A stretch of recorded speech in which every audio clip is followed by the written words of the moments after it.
This is I Love Black People Radio on HUR Voices, Sirius XM Channel 141. I Love Black People is more than a radio show. I Love Black People is a call from our ancestors to protect us from racial profiling all across the world. Go to iloveblackpeople.com and become a member today. Membership empowers you to live fearlessly and protect Black people globally from racism and xenophobia. Join us today and become a member of our global network with an online global green book with Black-owned and Black-friendly businesses to protect you and your community. Membership is free, and with you, we will become 10 million strong worldwide. I am because we are. Special thanks to AFLAC for supporting I Love Black People Radio. Welcome back to I Love Black People Radio. I'm so excited today to share some awesome news. As many of you know, I actually graduated from Howard University with a degree in mechanical engineering, but I started off at the pride of the swift growing South, Tuskegee University, Booker T. Washington, 1881. And I've been invited Black to speak at the homecoming Charter Day convocation. So such a momentous occasion, opportunity to literally come Black to where I came of age, where I started from. Don't call it a comeback. I've been here for years, just to coin a phrase. Definitely super psyched and excited about it. But I think it'd be good just to use that. This is an opportunity to kind of share a journey that many of us have been on as those who've graduated from historically Black colleges and universities and the things that we've experienced. My background story is that, again, my father was in the military and, moved around a lot, originally from St. Louis, ended up high school in Florida, Tampa, Florida. With that being said, Tuskegee had an engineering program. I was interested in becoming a mechanical engineer. Early on, I love solving problems and trying to figure things out. And there was a book from General Electric, and it had all these Black inventors and different fields of engineering that it shared with. It was like a book for young people. And out of all the different engineering fields, mechanical engineering at that time seemed so interesting because so many things from cars to airplanes to, just devices of all kinds came under mechanical engineering. And I thought that would be a great profession to go into. And then actually there was a sister that, in high school that I was super in love with, and she was applying to Tuskegee. So they had engineering programs. So I said, well, look, I'll apply there too, in addition to all these other schools. And I got in and ended up, going to Tuskegee. She, unfortunately, this wonderful sister didn't get financial aid, and she actually never attended Tuskegee. With that being said, I went through a lot of growing, a lot of the things that, again, in an integrated America where, I was in classes that were like gifted classes, AP English, AP history, and many of my classes, even though we were in an integrated busing, school, the conversations were always geared towards Europe and of course whiteness. And this is Florida before DeSantis came up with his anti Black history. But just to be candid, most of our schools are already anti-Black history. There's probably more white supremacist ideology taught uh, from the ages of K to 12 than anything else.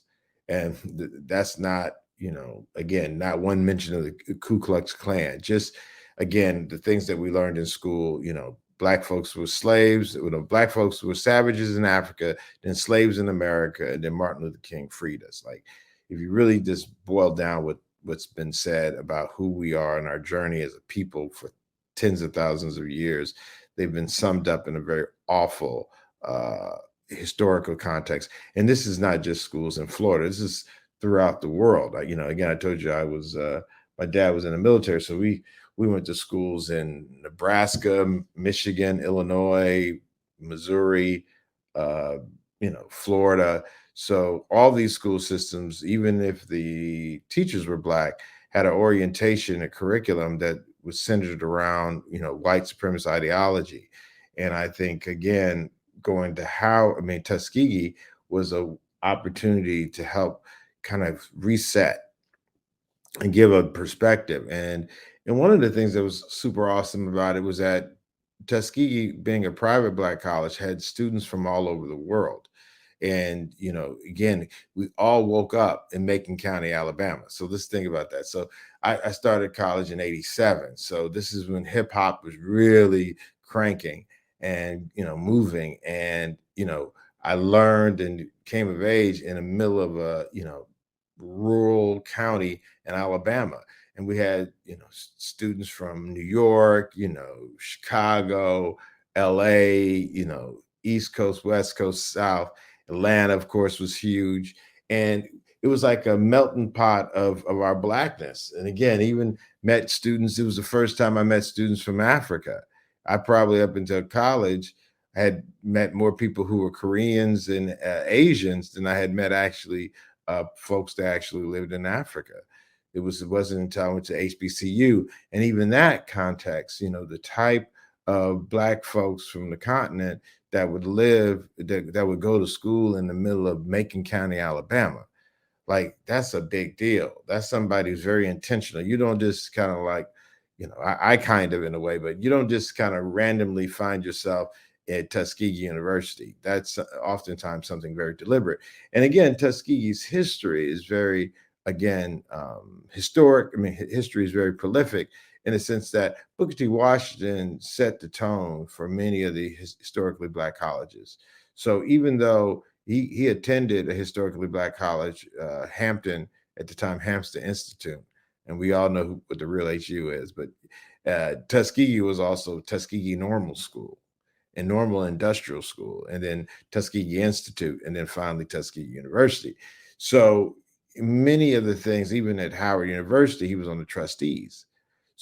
Booker T. Washington was. So there's a very big influence, any of the agriculture mechanical schools, FAMU, those types, Southern, these are universities all impacted by the leadership of Booker T. Washington, which is really that's really not discussed. And his reach was not just in the States, it was throughout the world. What he did as somebody who was born enslaved and became free, and actually did these things that really changed the world. So, Tuskegee being in Macon County in Alabama, which is often not thought of as the pinnacle of higher education, what he was able to do in the midst of, at that time, it wasn't even Jim Crow South, that was Reconstruction South, which is, again, magnitudes worse than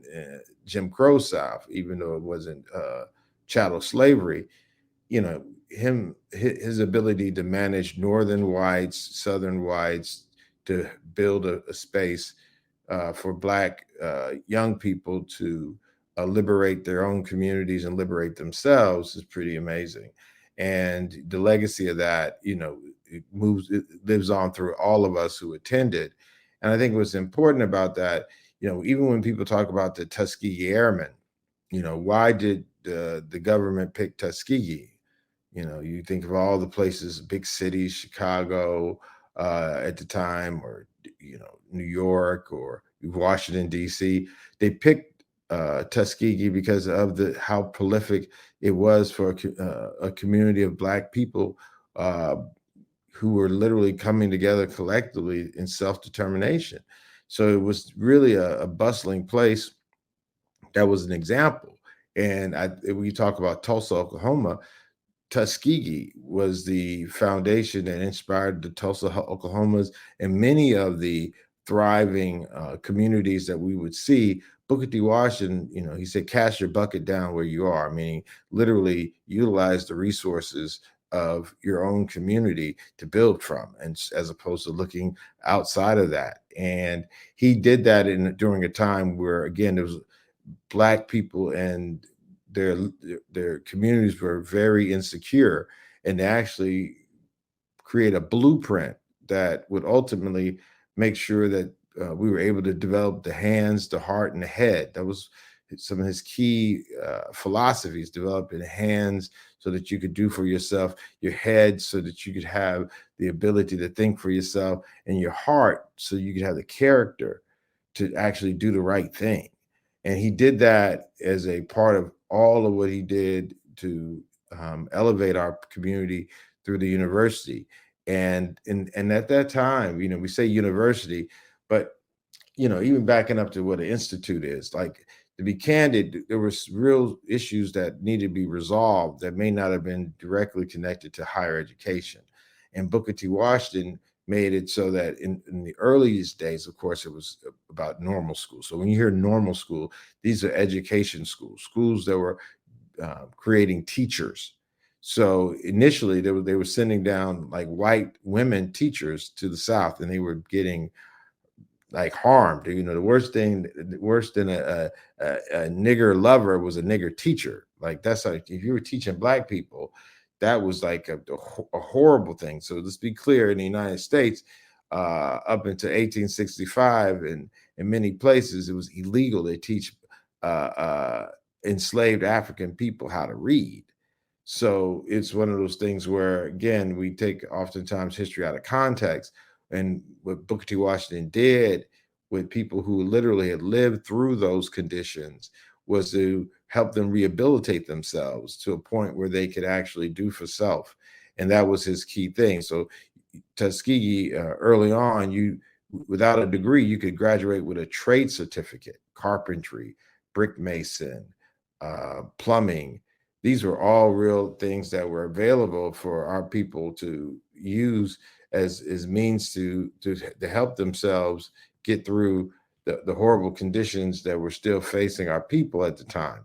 And his university, with that principle of making sure your head, heart, and hands were prepared, really did a lot to again help create the foundations in many communities as well as many other universities. And he was able to do that, raising extraordinary amounts of funding to support this machine. But he had a blueprint that was so resilient and sound, that was able to weather some of the changes that he, again, couldn't predict, but in such a very strong way gave everyone the ability to weather those storms. So coming from that and being able to be educated in that space, it really made a big difference, for us young folks in the late 80s. Again, what we don't talk about then, in the late 80s, when I was first attending Tuskegee University, there again, the crack epidemic was big, AIDS was big, so much of what, we look back and don't realize that our, generation, Gen X, we were really that first generation that was there to fulfill the promise of the civil rights movement. And as many would admit, that it was a bounce check, talking about all the things that were promised in the civil rights, 64, 65. Many of us were born the year after Martin Luther King was murdered. We talk about his birthday today and his impact, but he was murdered in the United States, most likely by the United States, a conspiracy that was collaborated with the United States government and its institutions. So our parents, in good faith, believed the government was going to change its ways towards Black people after 200 years of mistreating us. And our parents went along with the civil rights mantra of freedom and changing, turning the page in American history. And the thing they gave to show their support of this proposed or proclaimed change was they gave the most precious thing they had, and that was their children, and that was us. So they put us in these integrated schools. They put us in these places, in neighborhoods that they were promised that we would get equal rights and equal opportunities. And if we really, take a deep look at what happened from 1970 to the 1990s, was the escalation in the incarceration and the extreme dumping of drugs in our communities. Now, there had been some drugs and, of course, alcohol, but again, knowing my neighborhood, knew what cocaine even looked like. I mean, excuse me, a coca plant looked like. Yet many of our families are impacted by that. And Tuskegee, in really in many ways, gave us a safer place to deal with those the lies, the attacks that were being made on our communities by the government, by with the government complicity. Let me say this: when I say by the government, it can get weird, but there's no way that these things could have happened without some level of complicity in the different levels of government. And so Tuskegee gave us a cocoon that wasn't impenetrable. Like there was many things that were a reflection of these things happening around us, but it allowed us to meet some of the best of a generation and throughout the African diaspora in one place, in a place that was in many ways insular in the fact that it was in Macon County. It wasn't in a major city. The biggest city nearby was Montgomery. They called it the Gump, but some people used to call it Monkey Town. And we woke up every morning in a rural Alabama town, with a school that had a population of about 3,400 folks. So it was a real small community. And we all got to meet the Mayor Johnny Ford. And there were real things that were going on around us related to the drug trade and all the things that were happening in the larger society. But because everybody had a class in the morning, it really helped us all focus on something that was aspirational for all of us, that we wanted to have a better life for ourselves and for our communities. And the thing to do was to pass that test or to be successful in that particular organization or athletic pursuit, not, some of the negative things that were happening back home, wherever we were from. So I think in so many ways, Tuskegee helped protect us as well as empower us to not just survive, but give us the real tools to share with the rest of our community who may not have the blessings or opportunity to attend a amazing, dynamic, historically Black college or university. So that was really a key part of it. It wasn't just about the achievement for your individual self, but we had an obligation to give back to those who came before us, give back to I guess our ancestors, of course, and then our prodigy, the future, our children. So that level of servitude or the need to be of service was really a part of that conversation. And Booker T. Washington, there's a book called Character Building, which is a compilation of many of his uh, sermon, not sermons, but he would give Sunday messages to the students to help them kind of understand the context of what they were learning and going through and give them extra information. What was interesting, this is of course before, technology and live streaming and whatnot. But he had a message for the investors and the wealthy, and he had a message for his students. And so, oftentimes, when you hear speeches from Booker T. Washington, you hear speeches about where he was speaking to a large white audience, which was very specific, like had a very specific message and a perspective because of the audience. And so if he was talking to a large white Southern audience, there's a particular thing he talked about. But when he was on that campus in intimate sessions with these students, he talked and gave them the tools they needed to survive a very hostile world that he couldn't individually necessarily protect them from, but he could literally help equip them because of his understanding of the world, his vision, his ability to manifest in ways that weren't so apparent was just phenomenal. So he would give that to those students in addition to if they were dressmaking trades with a chemistry degree, or if they were someone who was in carpentry, who was getting an accounting degree. These were things that he wanted to make sure that when they went out into the world, that they could do for self. So if you couldn't get a degree as a biologist, you'll be able to feed your family and build a house. Like he really was very fun, and he actually took much of that uh, to throughout the world. And then many of people know that when um, Marcus Garvey was interested in coming to the States, he had reached out to Booker T. Washington. I think Emmett Scott, Booker T. Washington's like executive assistant, did a lot of the writing of the letters, but they even gave him a letter so that he could use when he came to the United States. In those days, when you were traveling, people would like send you a letter. Now you think about it, this is a letter from Alabama to Jamaica. So this is, again, people don't understand the magnitude of what was happening, and brothers and sisters connecting. There was no Wi-Fi with WhatsApp or TikTok. This is literally writing a letter, putting a stamp on it, paying for the stamp to get there, making sure it gets there, and then somebody has to then read it, and then out of all the things they receive, write back, and then again put the proper postal stamp, and then send it.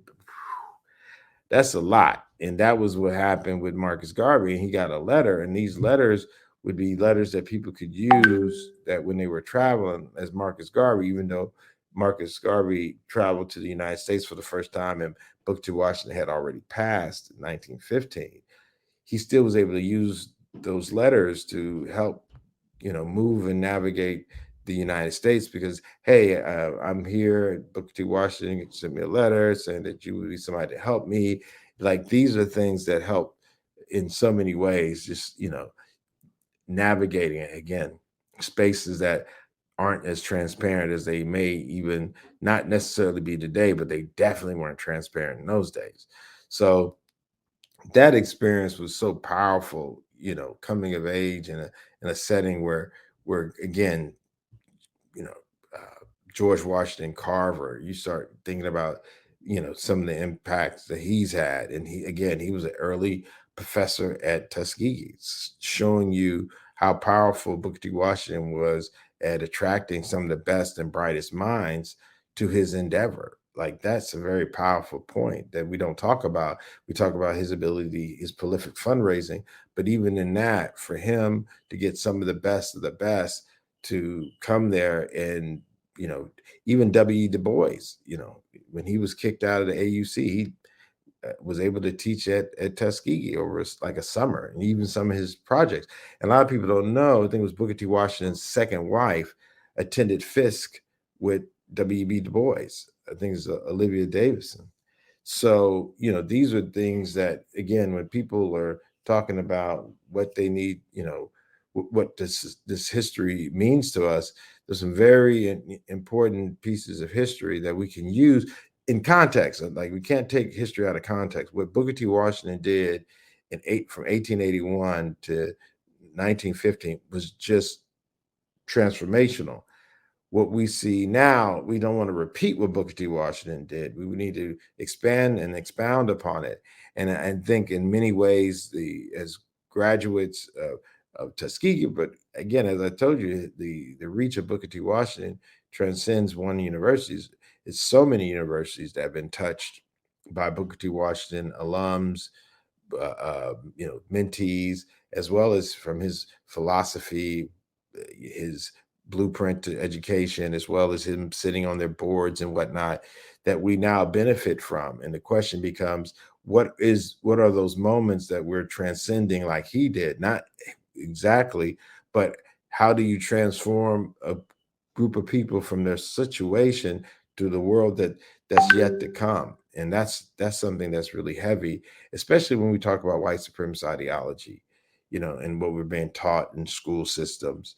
Uh, I definitely, many of us used to talk about how white supremacy must be destroyed, which it will be. It's unnatural, it's ungodly, it's unsustainable.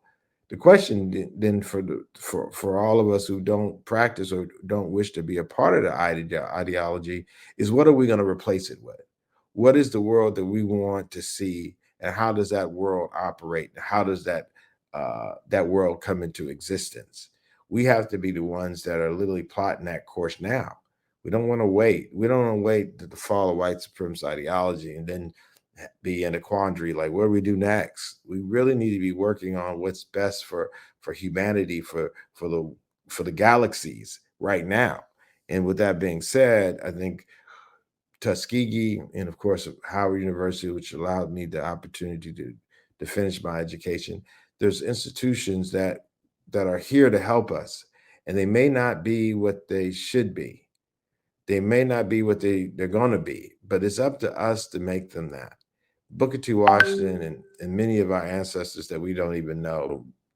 Thank Tuskegee for allowing me the opportunity to speak at the convocation for homecoming, and that's going to be super amazing. And everybody, it should be live streamed. We'll make sure that we get the word out. And just thank you for always joining us here. And as I always say, I am because we are. And thank you again for coming.